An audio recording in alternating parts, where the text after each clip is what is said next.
Hello friends, আসসালামু আলাইকুম। আসুন আমরা সিম্পল প্রেজেন্ট টেন্স বা প্রেজেন্ট ইনডিফিনিট টেন্স নিয়ে আলোচনা করি।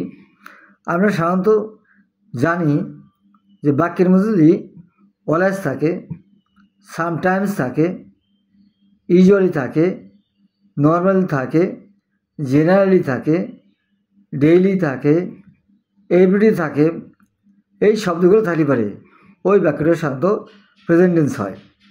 আর আমরা জানি প্রেজেন্ট ইনডিফিনিট টেন্সের এই চিহ্নবার হলো এই বাক্যের শেষে যেমন এ, ই, অ এই তিনটা বেশি থাকে। যেমন সে আসে আমাদের বলি এ চিহ্ন আছে এখানে, ক্রিয়াপদ হলো আসে, এ আছে, হি কামস, হি আসে। আমি একটু পত্র লিখি, আমি বলি লিখি, এর শেষে কী চিহ্ন আছে? ই চিহ্ন আছে। আমি বলি সে যায়, ক্রিয়াপদ হলো যায়, শেষে কী চিহ্ন আছে? অন্তস্থ। তো এইভাবে বোঝা যায় আসলে কোনো চিহ্ন নাই বললেই চলে। করি, ধরি, পড়ি ইত্যাদি থাকতে পারি আমরা বুঝি প্রেজেন্ট ইনডিফিনিট টেন্স। এই টেন্সটা হলো প্রথমে হলো সাবজেক্ট, তারপরে মূল ভার্ব। আর এই বাক্যের কর্তা যদি থার্ড পারসন সিঙ্গল নাম্বার হয় তাহলে মূল ভার্বের সহিত এস বা ইএস যোগ করতে হয়। আর এস কোথায় যোগ করবেন আর ইএস কোথায় যোগ করবেন সেটি হলো কোনো ভার্বের শেষে যদি এসএইচ থাকে, সিএইচ থাকে, জেড থাকে, এক্স থাকে, ও থাকে তাহলে ইএস যোগ করতে হয়।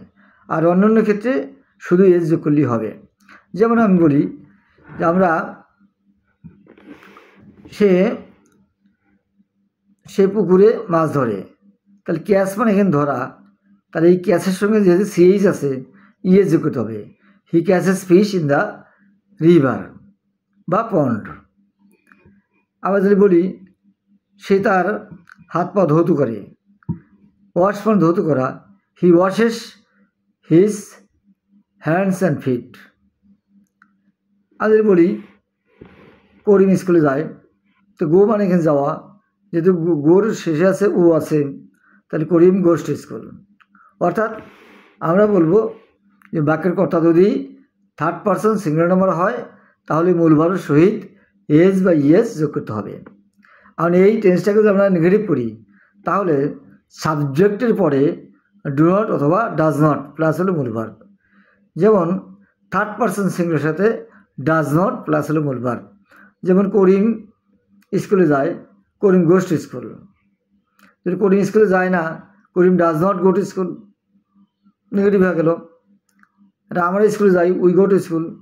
আমরা স্কুল যাই না, we don't go to school. এবার প্রত্যেকটি ক্ষেত্রেই বাক্যের কথা থার্ড পারসন সিঙ্গুলার হলে পরেই নেগেটিভ করার সময় সাবজেক্টের পরে ডাজ নট প্লাস মূল ভার্ব, আর অন্যান্য ক্ষেত্রে ডু নট প্লাস মূল ভার্ব। একই রকম যদি আমরা পছন্দ করি তাহলে ডু এবং ডাজকে সাবজেক্টের আগে ব্যবহার করতে হয়। থার্ড পারসন সিঙ্গুলার সাথে ডাজ আর অন্যান্য সব কথার সঙ্গে ডু। যেমন আমি যদি বলি সে কি স্কুলে যায়, does he go to school. সে কি ইংরেজি শেখে, ডাজ ই লার্ন ইংলিশ। সে কি ইংরেজি কথা বলে, ডাজ ই স্পিক ইংলিশ। সে কি তোমার বন্ধু হতে চায়, does he want to be your friend. সে কি একজন শিক্ষক হতে চায়, does he want to be a teacher. এরকম যত আছে থার্ড পারসন হলে পারি সেখানে সাবজেক্টের ডাজ দিতে হবে, তারপরে সাবজেক্টের মূল ভাব। যেমন তার একটা বাগান আছে, এখানে কিন্তু হ্যাজ আছে, হ্যাজটা কিন্তু এখানে মূল ভাব। তার একটা বাগান আছে দিলে পছন্দ করি does he have a garden, does he have a garden. কারণ হ্যাভটা হলো মূল ভাব, হ্যাজ এবং হ্যাভ এবং হ্যাজ এরা দুইটা শব্দ আছে, দুইটা ভার্ব আছে, এরা হ্যাভ ভার্ব। কিন্তু মূল ভাবটা আমরা হ্যাভকে আমরা মূল ভাব হিসেবে বলি, যে তাহলে হ্যাভটা হলো মূল ভাব। ডু ডাজ যখন সাবজেক্টের আগে হবে, সাবজেক্টের পরে কখনো হ্যাজ লেখা যাবে না, কারণ হ্যাজটা মূল ভাব না, মূল ভাব হলো have. He has a garden, তাহলে যদি পছন্দ করি does he have a garden. আবার তার কোনো বাগান নেই, হি does not have a garden বা এনি গার্ডেন, তাহলে এনি দিতে হবে, বা হি ডাজ নট হ্যাভ তার নাই। কিন্তু আমার আছে যদি প্রশ্ন করি তাহলে ডু আই হ্যাভ, তার আছে ডাজ ই হ্যাভ। এই ডু ডাজ এই হ্যাভ দিয়া এই দুটো ঠিক করতে হবে, ঠিক করলে পরে কিন্তু হয়ে যাবে। যেমন আমার অনেক বন্ধু আছে, আই হ্যাভ মেনি ফ্রেন্ডস। আমার অনেক বন্ধু নাই, I don't have many friends. তার অনেক বন্ধু আছে, হি হ্যাজ মেনি ফ্রেন্ডস। তার অনেক বন্ধু নাই, he does not have many friends. আবার যদি বলি হি হ্যাজ মেনি ফ্রেন্ডস, তার কি অনেক বন্ধু আছে, does he have many friends. আবার আমার অনেক বন্ধু আছে, আই হ্যাভ মেনি ফ্রেন্ডস। প্রশ্ন যদি করি do I have many friends, এই দুটো কথা ভালো করে শিখলে পারি ইংলিশ হয়ে গেল। এখন যদি ডাব্লিউ শট আমরা প্রশ্ন করি, তাহলে এই ডু ডাস, ডাব্লিউ শট লেখার পরপরই ডু ডাস হবে। আর ডু হবে না ডাস হবে, সে সাবজেক্টের নাম্বার পার্সেন্টেজই নির্ধারণ করতে হবে। যেমন সে কি চায়, তো কী হলো, হট হলো কি, তাহলে ডু, হটের পরে ডু হবে ডাস হবে, এটা সাবজেক্টের নাম্বার পার্সেন্টেজ হবে। সে কি চায়, হি হলো থার্ড পারসন সিঙ্গুলার, তাহলে ডাস লিখতে হবে। হট ডাজ হি ওয়ান্ট, সে কি হতে চায়, what does he want to be. সে কি খেতে চায়, what does he want to eat.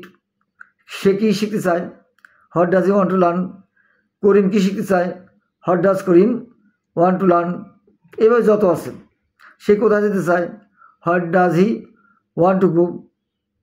সে কখন যেতে চায়, when does he want to go.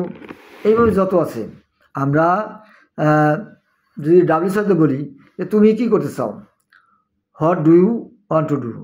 What do you want to do, do কেন হলো, ইউ হলো সাবজেক্ট, তো what do you want to do. তুমি কি শিখতে চাও, what do you want to learn. তুমি কোথায় যেতে চাও, what do you want to go. এই যত আছে, আমরা যদি প্রেজেন্ট ইন্ডিপেন্ডেন্সকে আমরা ডাব্লিউ শটের মাধ্যমে প্রকাশ করি, সেই ক্ষেত্রে W shot what, when, where, how, why, how এদেরকে লেখার পরপরই হয় ডু অথবা ডাজ হবে। কথা থার্ড পারসন সিঙ্গুলার হয় তাহলে ডাজ হবে, আর অন্যান্য কথার সঙ্গে ডু হবে।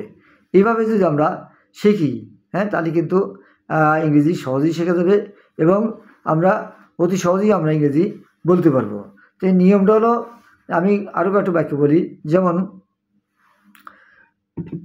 তার একটি কলম কেনার প্রয়োজন, তার প্রয়োজন হলো নিড, প্রয়োজন হলো ভার্ব, তাহলে he needs to buy a pen. তার একটি কলম কেনার প্রয়োজন নাই, he does not need to buy a pen, হয়ে গেল। তার কি একটি কলম কেনার প্রয়োজন, does he need to buy a pen, হয়ে গেল। এখন আমাদের ইংলিশ শেখার প্রয়োজন, তো উই হলো ফার্স্ট পারসন, তো we need to learn English. আমাদের ইংলিশ শেখার প্রয়োজন নাই, we do not need to learn English. আবার আমাদেরকে ইংলিশ শেখার প্রয়োজন আছে, do we need to learn English.